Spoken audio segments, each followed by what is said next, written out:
Hello students. तो बच्चों, स्वागत है आपका आपके अपने चैनल ज्ञान विज्ञान में। बेटा, जैसे आप सब जानते हैं, हम आप लोगों का जो चैप्टर है क्रॉप प्रोडक्शन एंड मैनेजमेंट उसे पढ़ रहे हैं। ठीक है। और आज हमारा जो टॉपिक होगा कि क्रॉप का जो प्रोडक्शन है उसको कैसे इंक्रीज़ किया जाए कि हमें ज़्यादा से ज़्यादा जो है बेनिफिट मिले, ज़्यादा से ज़्यादा फ़ायदा मिले। यानी कि जो हमारे पास जो लिमिटेड लैंड है उसमें जो प्रोडक्शन है वो ज़्यादा से ज़्यादा हो। ऐसे कौन सी प्रैक्टिसेस हैं जिन्हें हम अपनाएंगे। देखिए बेटा, इसमें आप लोगों के सबके माइंड में आ रहा होगा कि एडिंग मैन्योर एंड फर्टिलाइजर्स, कि हम अपने फील्ड में या तो मैन्योर ऐड कर लें या फर्टिलाइजर्स ऐड कर दें। तो ये मैन्योर्स क्या होते हैं, फर्टिलाइजर्स क्या होते हैं, थोड़ा इन्हें समझते हैं कि मैन्योर क्या है। देखो बेटा, मैन्योर क्या होंगे, आपके जो नेचुरल सब्सटेंसेस होते हैं, ऑर्गेनिक सब्सटेंसेस, जब उन्हें हम डिकम्पोज कर देते हैं, ठीक है, आफ्टर डिकम्पोजिशन जो मैटर हमें मिलेगा उसे हम क्या कहेंगे, दैट इज़ कॉल्ड मैन्योर। ठीक है। ये ऑर्गेनिक वेस्ट है, नेचुरल वेस्ट है। ठीक है। और दूसरा जो है फर्टिलाइजर्स कैसे होते हैं, they are an inorganic salt, वो इनऑर्गेनिक सॉल्ट होते हैं और फैक्ट्रीज़ में प्रिपेयर्ड होते हैं। जबकि आपके जो मैन्योर्स हैं उन्हें हम अपने फील्ड में प्रिपेयर कर सकते हैं, बेटा अपने खेत में बना सकते हैं। ठीक है। और जो ये फर्टिलाइजर्स होते हैं इनमें न्यूट्रिएंट तो काफ़ी ज़्यादा हैं, लेकिन नाइट्रोजन, फास्फोरस, पोटेशियम जो है क्या है काफ़ी ज़्यादा होते हैं, बट उनमें ह्यूमस नहीं होता है बेटा। ठीक है। इसके एग्जांपल बहुत सारे हैं आपके, जैसे यूरिया है, अमोनियम सल्फेट है, ठीक है, सुपर फॉस्फेट है, पोटास है, NPK, nitrogen, phosphorus and potassium जिसे हम कहते हैं, ये कुछ एग्जांपल हैं। और मैन्योर के क्या एग्जाम्पल फिर होंगे। देखिए, वर्मी कंपोज सुना होगा आप लोगों ने, जो रेड वॉर्म है ये ऑर्गेनिक वेस्ट को डिकम्पोज कर देती है और उसको ह्यूमस में कन्वर्ट कर देती है बेटा। तो इसको हम क्या कहेंगे, that is called the manure. ठीक है, नेचुरल सब्सटेंस है। ऐसे ही एक आपकी ग्रीन मैन्योर भी होती है। ग्रीन मैन्योर देख रहे हैं आप लोग, ये जो है, अब ये ग्रीन मैन्योर क्या होती है बेटा, एक्चुअली जो हमारे लेग्यूमिनस प्लांट्स होते हैं। अब आप बोलेंगे लेग्यूमिनस प्लांट्स क्या है। लेग्यूमिनस का मीनिंग होता है बेटा ऐसे प्लांट्स जिनमें क्या होती हैं, आपकी फलियाँ प्रेजेंट होती हैं, लेग्यूम प्रेजेंट होते हैं। जैसे क्या, पी, काउ पी, या मटर का प्लांट, आपको पता है ना, मटर की फली होती है, बीन्स। ठीक है, बहुत सारी हमारी पल्सेस। ठीक है, ये जितने भी मैंने यहाँ पे एग्जांपल आपके रखे हैं ये सारे लेग्यूमिनस प्लांट्स में आते हैं। हम लोग जब नेक्स्ट चैप्टर पढ़ेंगे बेटा तो उसमें हम देखेंगे कि जो लेग्यूमिनस प्लांट्स हैं, यानी कि मोस्टली जो आपके पल्सेस हैं, जब हम उनको अपरूट करते हैं, उनको खाते हैं, तो उनकी रूट्स में जो है छोटे छोटे नड्यूल्स होते हैं, गांठें होती हैं उनमें। और इन नड्यूल्स में एक बैक्टीरिया प्रेजेंट होता है, that is called the rhizobium bacteria. ये जो राइजोबियम बैक्टीरिया है ये हेल्प करता है हमारी एटमॉस्फेयर की नाइट्रोजन को कैप्चर करता है और उन प्लांट्स को या सॉइल को पहुंचा लेता है। ठीक है। और इस तरह से नेचुरली हमारे सॉइल को क्या मिल जाती है, नाइट्रोजन मिल जाती है। ये हमें मार्केट से परचेस नहीं करनी पड़ती है। क्लियर। आप लोगों ने सुना भी होगा, बहुत सारे लोग क्या करते हैं, किसी क्रॉप को ग्रो करने से पहले वहाँ पे बरसीम वगैरह कुछ ग्रो कर लेते हैं, कुछ पल्सेस को ग्रो करते हैं, बाद में उसी में मल्च कर देते हैं, उसी में मिला देते हैं, हाँ लगाते हैं, जैसे वो अपनी टेंडरिंग स्टेज में आती है और उसी में दबा देते हैं उसको। ठीक है। तो इससे नेचुरली क्या हो जाएगा, हमारे जो सॉइल है एक उसको उसमें मिलेगा, वो ग्रीन लीव्स डिकम्पोज होंगी, और दूसरा उसके रूट्स में जो बैक्टीरिया थे ये एटमॉस्फेयर का नाइट्रोजन भी उसको पहुंचाएंगे। क्लियर। ठीक है। अब देखिए बेटा, ये तो हो गए आपके मैन्योर्स की बात की, आपके नेचुरल सब्सटेंसेस होते हैं। अब देखिए एडवांटेज क्या है मैन्योर के, क्यों हमें मैन्योर यूज़ करना चाहिए। देखो बेटा, सबसे बड़ी बात है तो ये हमारे सॉइल को न्यूट्रेंट प्रोवाइड करता है। ठीक है, हमारे सॉइल को इनरिच करता है, उसको न्यूट्रिएंट कैपेसिटी को बढ़ाता है। और आप सोच सकते हैं कि अगर हम अपने फील्ड में क्या डाल रहे हैं, मैन्योर यूज़ कर रहे हैं, तो वहाँ माइक्रोब्स इंक्रीज होंगे। सोचिए होंगे कि नहीं होंगे, माइक्रोब्स होंगे, क्योंकि वही तो डिकम्पोज करते हैं ऑर्गेनिक वेस्ट को। और हमारे सॉइल में कोई भी फिर ऑर्गेनिक वेस्ट आएगा, कोई प्लांट्स के लीव्स होंगी, कुछ होगा, तो माइक्रोब्स ज़्यादा होने की वजह से वो फटाफट डिकम्पोज हो जाएंगे। ठीक है। तो हमारी सॉइल की क्या होगी, हेल्थ इनरिच होगी। और उसकी जगह अगर हम फर्टिलाइज़र डालेंगे तो कहाँ से, मैन्योर, वहाँ पे कोई ह्यूमस ही नहीं जनरेट होगा। ठीक है, न्यूट्रिएंट तो मिलेंगे बट ह्यूमस नहीं होगा। तो ये एडवांटेज है विटामिन और का। ऑर्गेनिक मैटर बढ़ेगा सॉइल का, सॉइल फ्रेंडली होता है। सॉइल फ्रेंडली जो ऑर्गेनिज्म है, जैसे मैंने कहा ना आपको माइक्रोब्स, ऐसे ही जो अर्थवर्म वगैरह हैं उनके लिए अच्छा है, क्योंकि अगर ऐसे ऑर्गेनिज्म बढ़ेंगे तो हमारे सॉइल की जो फर्टिलिटी है ये बढ़ती रहेगी, क्योंकि ऐसे ऑर्गेनिज्म सॉइल में हमेशा रहेंगे फिर। ठीक है, हमारे जो इन्वायरमेंट है उसको भी प्रोटेक्ट करता है, इसकी वजह से कोई पॉल्यूशन नहीं होता है। और अगर हम फर्टिलाइज़र यूज़ करते हैं बच्चों, तो वहाँ उसकी वजह से क्या हो सकता है, पॉल्यूशन हो सकता है। ठीक है, लो कॉस्ट है, काफ़ी चीप है। घरों में रूरल जो होम्स होते हैं, फील्ड्स हैं, ठीक है, वहाँ पे बनाया जा सकता है। आप सब समझ सकते हैं, आप लोग भी बना सकते हैं मैन्योर को घर में। जितना हमारी वेजिटेबल्स पीलिंग्स हैं, ठीक है, सब्जी के छिलके वगैरह हैं, अदर जो ऑर्गेनिक वेस्ट है जो डिकम्पोज हो सकता है, हमने एक पिट जो है वहाँ पे डिग किया कहीं पे छोटा सा, और उसमें डाल दें और कुछ टाइम बाद उसको कवर्ड कर दें, तो वहाँ पे खुद ही आपके क्या जनरेट हो जाएंगे बेटा, वो जो वेस्ट था वो डिकम्पोज होकर ह्यूमस में चेंज हो जाएगा। तो हम कह सकते हैं कि ईज़िली इसको बनाया जा सकता है। ठीक है, और हमारा जो वेस्ट प्रोडक्ट है, जो फार्म वेस्ट है, वो भी रिसाइकल होता है। अगर सोचिए, अगर ये रिसाइकिल नहीं होता हमारा जो फार्म वेस्ट है, तो कितना जो वेस्ट का ढेर लग जाता है इस अर्थ में। लेकिन हमारा जो फार्म वेस्ट है वो भी रिसाइकिल होता है, उसको हम यूज़ में ला सकते हैं। ठीक है, तो ये कुछ एडवांटेज है मैन्योर के। अब दूसरा आता है आपका फर्टिलाइजर्स क्या होते हैं बेटा। आप लोगों ने सब ने देखा होगा फर्टिलाइज़र, या कॉमन लैंग्वेज में खाद जिसे बोलते हैं हम लोग। ठीक है, और इसको हम केमिकल फर्टिलाइजर्स भी कह सकते हैं बेटा।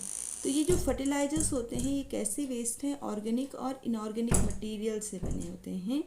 और ये आपके इनऑर्गेनिक मटेरियल से बनाए जाते हैं। जो फर्टिलाइजर हैं किससे बनाते हैं हमको, they are made by inorganic. ठीक है, और ये कैसे होते हैं बेटा, ये सिंथेटिक होते हैं। ठीक है, ये फैक्ट्रीज में आपके बनाए जाते हैं, और प्लांट्स को काफ़ी ज़्यादा ये न्यूट्रिएंट प्रोवाइड करते हैं, प्लांट्स की ग्रोथ के लिए अच्छे होते हैं। ठीक है, तो यहाँ पे मैं बात सिर्फ केमिकल फर्टिलाइजर्स की कर रही हूँ। ये फर्टिलाइज़र पहले ही लिखा है हमने, पर जो मैन्योर्स होते हैं, ह्यूमस होते हैं, उन्हें भी हम फर्टिलाइज़र कहते हैं बेटा, लेकिन वो नेचुरल फर्टिलाइज़र है। और जो हम फर्टिलाइज़र बात कर रहे हैं, केमिकल फर्टिलाइजर्स की बात कर रहे हैं, जो फैक्ट्रीज़ वगैरह में बनते हैं। जैसे क्या हो गया आपका, यूरिया हो गया, जैसे आप अपनी स्क्रीन पे देख पा रहे हैं, ये यूरिया है, ये केमिकल फर्टिलाइजर्स हैं।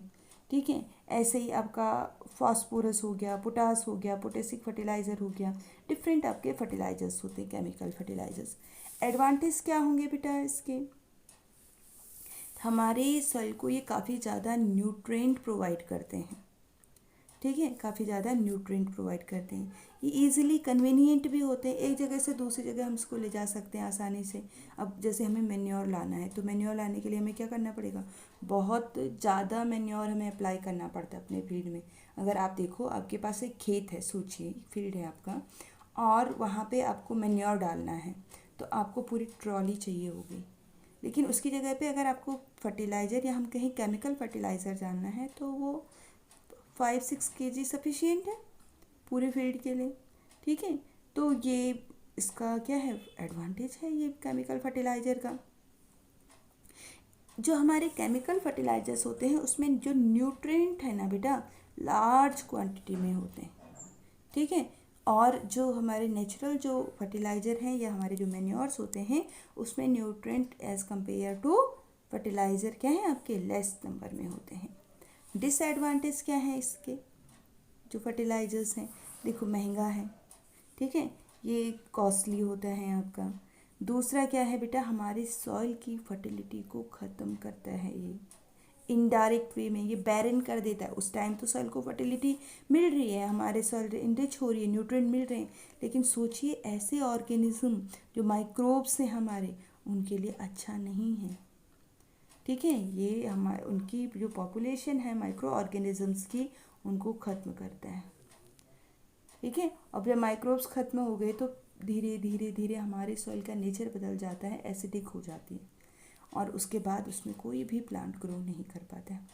इसके साथ साथ ये जो फर्टिलाइजर्स है ना बेटा, अगर बारिश आ गई तो वाटर के साथ मिक्स हो जाते हैं, और कहाँ पहुँच जाते हैं, हमारे जो हमारे वाटर सोर्सेस हैं वहाँ पे पहुँच के क्या करेंगे, उसको पॉल्यूट कर देते हैं। और अगर किसी फ़िश ने वो वाटर ले लिया, या एक्वेटिक ऑर्गेनिज्म ने इनगल्फ कर दिया वो वाटर, तो क्या होगा भाई, फर्टिलाइज़र पीने से क्या होगा, सोचिए, वो डैमेज होगा, नुकसान होगा। ठीक है, तो ये क्या है, इसके कुछ डिसएडवांटेज हैं फर्टिलाइजर्स के। क्या डिफरेंस है बेटा दोनों में, फर्टिलाइजर्स और मैन्योर में आपके? जैसे हमने पहले भी कहा, तो फर्टिलाइजर क्या है आपके, इनऑर्गेनिक सॉल्ट होते हैं, जबकि आपके जो मैन्योर है ये कैसे होते हैं बेटा, ऑर्गेनिक सब्सटेंसेस होते हैं, जिनको कहाँ से बनाया जाता है, नेचुरल सब्सटेंसेस से। ठीक है, उनको डिकम्पोज किया जाता है, जैसे आपका कैटल डंग हो गया, ह्यूमन वेस्ट हो गया, ठीक है, प्लांट रेसिड्यूज हो गए, प्लांट वेस्ट हो गया, उससे मैन्योर बनाया जाता है। फर्टिलाइज़र कहाँ प्रिपेयर करते हैं हम, फैक्ट्रीज़ में, जबकि मैन्योर को कहाँ प्रिपेयर किया जाता है, फील्ड में। फर्टिलाइज़र जो है कोई ह्यूमस नहीं देता है हमारी सॉइल को, जबकि मैन्योर क्या देते हैं बेटा, लॉट ऑफ ह्यूमस प्रोवाइड करते हैं हम। फर्टिलाइज़र में हमने पहले कहा बहुत न्यूट्रेंट होते हैं, जैसे नाइट्रोजन है, फॉस्फोरस है, पोटेशियम है, और अगर हमें पता है कि हमारी सॉइल में इस न्यूट्रेंट की कमी है, इसकी डेफिशिएंसी है, तो हम वो पर्टिकुलर फर्टिलाइज़र परचेज कर सकते हैं। जबकि जो मैन्योर होते हैं बेटा, इनमें जो न्यूट्रेंट्स हैं वो कम होते हैं एज़ कम्पेयर टू फर्टिलाइज़र। ठीक है, अब ये तो बात हो गई भाई कि कैसे हम सॉइल की फर्टिलिटी को इनरिच करते हैं। तो एक तो हम फर्टिलाइजर्स और मैन्योर को ऐड कर सकते हैं अपनी फर्टिलाइजर में।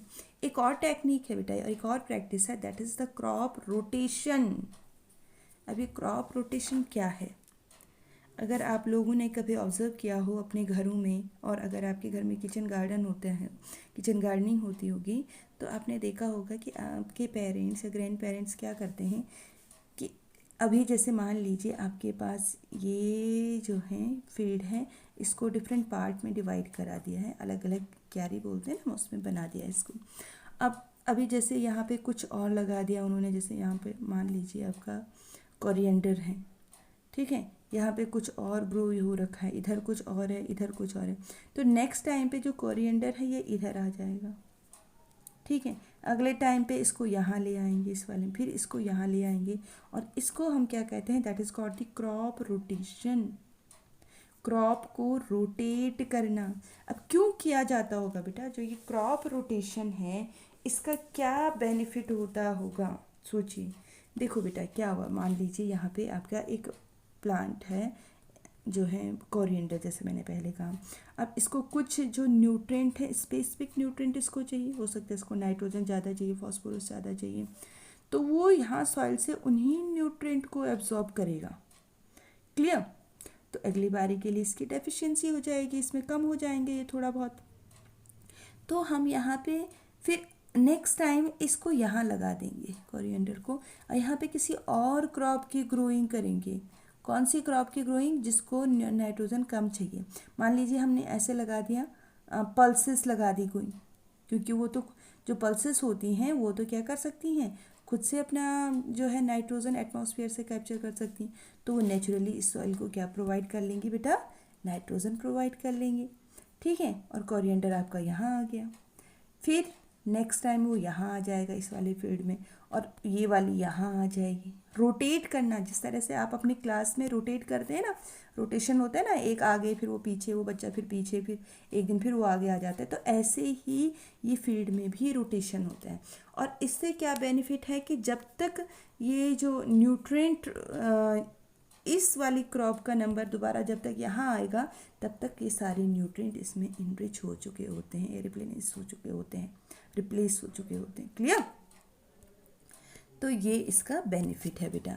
एक और चीज़ भी है आपका इस जो है, इसमें हम एक चीज़ और भी ध्यान रखते हैं क्रॉप रोटेशन में, कि इसमें लेग्यूमिनस क्रॉप को ज़रूर ग्रो करते हैं। जैसे अभी मान लीजिए यहाँ पे एक क्रॉप ग्रो की हमने, जैसे मैंने पहले कहा ना, यहाँ पे कोरिएंडर को ग्रो किया, तो उसके बाद हम कोशिश करेंगे कि इसके बाद इसमें एक लेग्यूमिनस क्रॉप को ग्रो करें। लेग्यूमिनस क्रॉप जैसे मैंने पहले कहा, फलियों वाले प्लांट आपके, पल्सेस मोस्टली, जैसे बीन्स हो गया, मटर हो गया, ठीक है, ग्वार सुना होगा आपने, ऐसे सारी पल्सेस कोई सी भी, या ऐसे प्लांट जिनमें फलियाँ होती हैं, उन्हें हम लेग्यूम्स कहते हैं। ठीक है, क्योंकि ये हमारे सॉइल में नाइट्रोजन को इनरिच करते हैं बेटा, एटमॉस्फेयर की नाइट्रोजन को सॉइल तक पहुंचाते हैं। और ये कैसे पहुंचाते हैं, ये हम नेक्स्ट चैप्टर में ज़रूर डिस्कस करेंगे, जब आपका चलेगा टॉपिक जो है नाइट्रोजन फिक्सेशन। ठीक है, तो ये क्रॉप रोटेशन तो मैंने आपको एक्सप्लेन कर दिया। ये यहाँ पे भी यही आपका दिखा रहा है कि ये जो क्रॉप है इस तरह से रोटेट हो रही है आपकी। देखिए एडवांटेज क्या होंगे, ओवरऑल इसका एक ही एडवांटेज है कि ये क्या करेगा बेटा, जो क्रॉप है उसकी यील्ड को इंक्रीज़ करेगा, मेंटेन करेगा हमारे सॉइल की जो फिज़िकल कंडीशंस है उसको, ठीक है, सेविंग नाइट्रोजन को सेव करने में हेल्प करेगा, ठीक है, क्योंकि जो लेग्यूमिनस प्लांट्स हैं, पहले ही कहा था ना मैंने, लेग्यूमिनस को जरूर ग्रो करते हैं, grown during the rotation of crops can fix the atmospheric nitrogen, तो इसका बेनिफिट ये उसका होता है। अब देखिए अगली और किस चीज़ का ध्यान रखें कि हमारे सॉइल में जो है ज़्यादा से ज़्यादा जो है प्रोडक्शन हमें मिले, तो भाई हमें इरिगेशन भी करना पड़ेगा। अब इरिगेशन क्या है, इरिगेशन का मीनिंग है artificial supplying of water to our crop, अपने क्रॉप को आर्टिफिशियली वाटर सप्लाई करना, पानी देना अपने क्रॉप को। हम सभी देते हैं, हम अपने घरों में प्लांट्स लगाते हैं तो उनको हम पानी ज़रूर देते हैं, ठीक है। अब ये अलग अलग तरीके हैं, कुछ ट्रेडिशनल मेथड्स हैं आपके इरिगेशन के और कुछ क्या हैं आपके मॉडर्न मेथड हैं। तो ये तो मॉडर्न मेथड है, अगर आप देखो यहाँ पे जो है एक में तो ये आपका ये मॉडर्न मेथड है, स्प्रिंकलर सिस्टम यूज़ हो रहा है। आप देख रहे हैं यहाँ पे स्प्रिंकलर लगाए गए हैं, नोजल्स हैं, और ये जो नोजल्स हैं ये घूमते हैं बेटा और पूरे एरिया में वाटर को स्प्रे करते हैं, स्प्रिंकलर है इसका नाम, ठीक है, जिससे आसानी से ऐसे लगता है रेन वाटर के जैसे स्प्रे हो रहा है वाटर और इरिगेशन हो जाता है। दूसरा जो सिस्टम आप देखेंगे ड्रिप इरिगेशन बेटा, ये वाला जो है ड्रिप इरिगेशन में क्या होता है बेटा, देखिए ये पाइप हैं आपके, ठीक है, ये जो पाइप हैं यहाँ पे कुछ होल किए जाते हैं छोटे छोटे इन पाइप्स में। अगर मैं आपको दिखाऊं, ये जो ब्लू कलर के पाइप्स हैं, मान लीजिए यहाँ पे छोटे छोटे होल्स कर दिए हैं, जहाँ पे मैं रेड कलर से ये करें, और जहाँ पे ये होल्स होंगे ना बच्चों, यहीं पे हम लोग क्या लगाते हैं, प्लांट्स लगा देते हैं, प्लांटेशन कर देते हैं ये। अब देखिए जब प्लांटेशन होगा तो क्या होगा, जब इरिगेशन होगा इन पाइप से वाटर को सप्लाई किया जाएगा ऐसे। जब वाटर सप्लाई हो गया तो भाई जहाँ पे ये होल हैं छोटे छोटे, वहाँ से लीकेज होगी कि नहीं होगी, और जो प्लांट्स हैं उनको डायरेक्टली क्या मिलेगा, उनके बेस पे वाटर उन्हें मिलेगा। तो ये जो मेथड है ये है ड्रिप इरिगेशन, ये मॉडर्न मेथड है, इससे वाटर भी सेव होता है और बहुत जल्दी इरिगेशन भी हो जाता है। और कुछ आपके ट्रेडिशनल मेथड भी हैं, जैसे ये ढेकली हो गई, चेन पंप हो गया, राहत हो गया, मोट हो गया, ये कुछ ट्रेडिशनल मेथड हैं। इसको हम नेक्स्ट वीडियो में एक्सप्लेन करेंगे कि क्या किस तरह से इसमें इरिगेशन होते हैं, क्योंकि अभी ये बहुत लंबी हो जाएगी बेटा फिर वीडियो, ठीक है। इसके साथ साथ एक और मेथड होता है जो है जिससे हमें ज़्यादा से ज़्यादा बेनिफिट है बेटा, वो है ट्रांसप्लांटिंग। आप लोगों ने देखा होगा जनरली इन पैडी फील्ड, चावल के उसमें ट्रांसप्लांटिंग, ये पिक्चर कॉमन होगी आपके उसमें, अगर आप देखें सब, अगर जो बच्चे गांव में रहते हैं उन्होंने तो कॉमन देखा ही होगा ये कि ट्रांसप्लांटिंग होते हुए कॉमनली देखा होगा इसको। तो ट्रांसप्लांटिंग में क्या किया जाता है, प्लांट्स के जो सैपलिंग्स हैं, जो ये छोटे छोटे प्लांट्स हैं, इनको क्या कर दिया जाता है बेटा, ट्रांसप्लांट कर दिया जाता है या इनको लगा दिया जाता है इस तरह से। अब इससे क्या बेनिफिट है, देखो इससे सबसे बड़ा बेनिफिट ये होता है बेटा ट्रांसप्लांटिंग का, ऐसे प्लांट्स जो क्या हों, आपके वीक प्लांट हों, ठीक है, या जो बैड सीडलिंग्स हैं, उनको हम रिजेक्ट कर सकते हैं, दे कैन बी रिजेक्टेड, ठीक है। और हम क्या कर सकते हैं, we can select the healthy और बेटर प्लांट, अच्छा प्लांट हम सेलेक्ट करके लगा सकते हैं, है ना। इसके साथ साथ क्या होगा, बेटर पेनिट्रेशन हो जाता है रूट्स का, रूट्स बिल्कुल नीचे चली जाती हैं सॉइल में, जिससे वो ज़्यादा से ज़्यादा न्यूट्रिएंट को एब्जॉर्ब कर सकें।